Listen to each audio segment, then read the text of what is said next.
Hello again, everyone. Edwin Learnard back once again. In this YouTube astrological segment, I'm going to be talking about astrology and mental illness in a natal chart.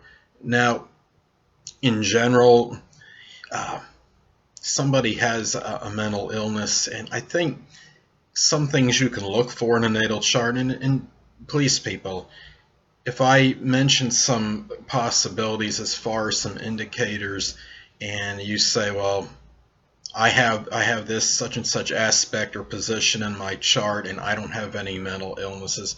I understand that, because what I'm talking about is indicators that can give a greater propensity for mental illness, and just because somebody has some indicators doesn't mean that they're necessarily going to have a mental illness or diagnosed with one or what have you. So anyway, that being said, some indicators I would think would be perhaps an afflicted 12th house, because the 12th house governs mental illnesses. And when I say 12th house, planets in the 12th house ruler perhaps being afflicted. Another thing too is when you look at a chart, the third house is our communication, but our thinking as well, on assimilating, processing information, and it correlates with Mercury. Now, Mercury afflicted could be another issue, and also if you have the third house ruler that's afflicted, that could be another thing as well to consider as far as possible mental disorder may go. Now, but I think one must have more than one indicator, and it may take like maybe three to really have a really elevated or increased chance of something that's as far as the mental illness may go. Now, I knew somebody some time ago, many years ago, that had epilepsy, right? And she had her Mercury, of course, is or not of course, I should say, Mercury in Pisces is, of course, in detriment by its sign, and it was involved in a mutable Grand Cross. And I think sometimes when you already have an element in your chart which could give a possibility of something with the thinking that might be, or the communication that might be, I guess you could say, it is not in a good position to begin with. And if you also have other elements, such as it being involved in a configuration that may not be positive, then that could exacerbate, or as I should say, that could increase the chance of a possible mental disability. And also, she had, I should say, most likely has, the Mercury in Pisces. She has it square Jupiter in the 12th house, and Jupiter does not do things in small doses, generally speaking. And Jupiter, as many of you may have heard in my other videos, I mean, for the most part, it is benign and it is beneficial, but at the same time, it can be somewhat paradoxical. Sometimes Jupiter will increase things, and it doesn't always mean that increases it good. I have Jupiter in the 6th house, as many of you may know, and I've had a number of health issues during the course of my life, and it's not always good, I don't think, contrary to what a lot of people will tell you, although for the most part I believe it is. Now, I have another friend that is bipolar, and he has 4 planets in Gemini intercepted in his natal chart, and also he has the Sun in Gemini square his Virgo ascendant, and both signs are obviously, because they're mutable, changeable. I think that can play a role as far as having, I guess, perhaps this bipolar condition. And it seems like that the person that somebody that has something like a bipolar manic-depressive type of condition, seems like in many instances that a mutable sign is involved. And I'm not against, it's not like, I don't want anyone to think I have some hate parade against Gemini or Pisces. Hey, many of you may know my moon is in Gemini. But it seems like those two signs, and Virgo and Sagittarius, as you know, are mutable signs as well. So you have that changeable, vacillating type quality, and it seems like, especially with Gemini in Pisces, you have that real strong duality. And I think you have more people that would. It seems like there's a greater propensity for a thing such as bipolar manic depression. Something that has to do with the mood swings and the vacillation of the moods and personality, maybe a little bit. So that is just my own opinion from my own observations, analysis over the years. Now, another thing to look at, if you want to look at some specific, maybe some indicators for specific mental illnesses, schizophrenia, as most of you know, is connected with having a distorted view of reality, and or they don't really see things clearly, and things can be somewhat obscure, distorted perhaps to this person. And I think if you have some negative Mercury and Neptune making a bad aspect, it could be one indicator, though by itself I don't believe someone would have that issue or that mental illness. There would have to be other things in the chart to support it, such as maybe Mercury or Neptune being afflicted, as far as maybe the sign and house position as well. So those are some things to consider.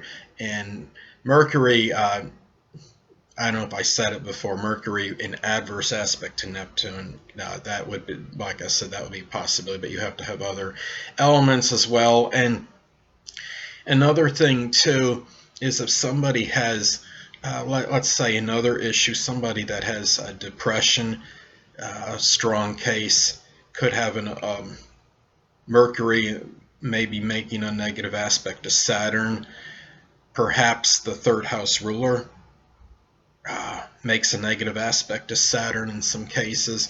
Saturn in the 12th house afflicted could be an example.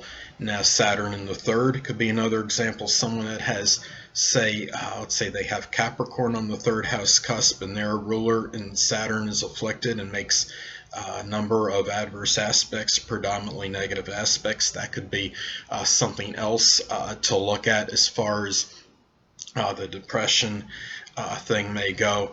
And you really, it's just about really looking at various things in the natal chart in order to see possible mental disorders. Now, I think as far as another one to look at, if somebody has the OCD, and many of you know that stands for obsessive compulsive disorder, this could be something where I would think Pluto and Mercury could be making a hard aspect. It could indicate that perhaps somebody could have their Pluto just in general could be afflicted. I would feel though that the third house ruler and or Mercury would be involved in many cases, though. This could be somebody, like, I'll give you my chart for example. It's not in the 12th house, but I have Pluto in the 5th house.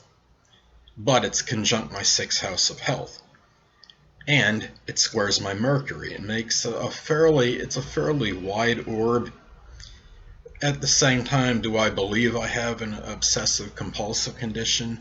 I don't think I have one, but I will say one thing. The 6th house governs our daily routine, and I feel fairly fixated with it. I feel I really stick to my guns as far as that goes, and I eat pretty much the precise time every day. I have, like many of you would see it, as a late lunch or early supper at 4 p.m. precisely, like every day. I get it as close as I can to 4 p.m. So that could be perhaps the result of my Mercury making a square to my Pluto and having Pluto conjoin the 6th house. So it's very almost essentially in the 6th house as far as its interpretation goes. You could look at the interpretation for Pluto in the 5th and the 6th as far as that goes, I would say. So those are some things to consider as far as perhaps some mental illnesses or conditions go.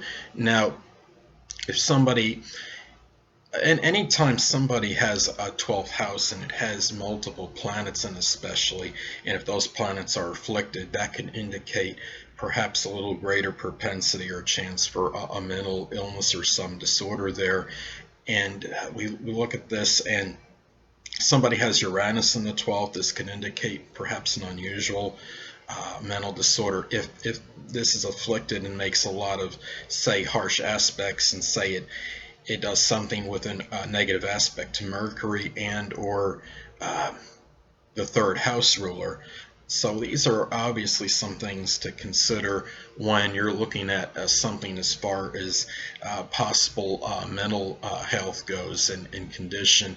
If somebody, we can look at Mercury in the 12th house can indicate perhaps a learning problem, which is not necessarily a mental illness. I mean, maybe that's subjective.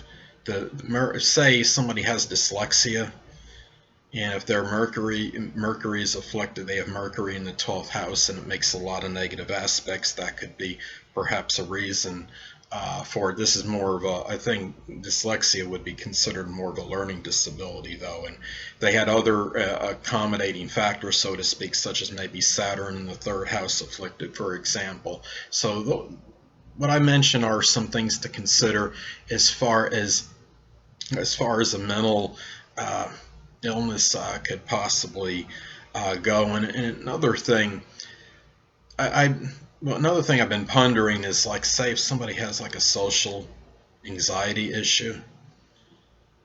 Now, I think this would be perhaps something maybe with Mercury, and this could be something maybe making a negative aspect with a subplanet in the 7th house, perhaps the 7th house ruler, because the 7th house has to do with our relationships in the public, and this person may somebody that obviously if they have something with Mercury and it's an adverse aspect with the 7th house ruler, I would think this may increase that chance, or at least somebody that's not always about being very extroverted or going out. Doesn't necessarily mean the person's going to have the condition, of course, but it could increase the chances. Now, many of you may know I have Saturn in my 12th house, and Saturn in the 12th house by itself could indicate somebody that it can be somewhat introverted, and it conjuncts my ascendant, so it make my personality a little bit more inhibited than otherwise indicated. I like my seclusion and solitude, Saturn in the 12th. It makes a long opposition to Neptune in the 7th, and Neptune being a malefic planet, and the 7th house rules the public.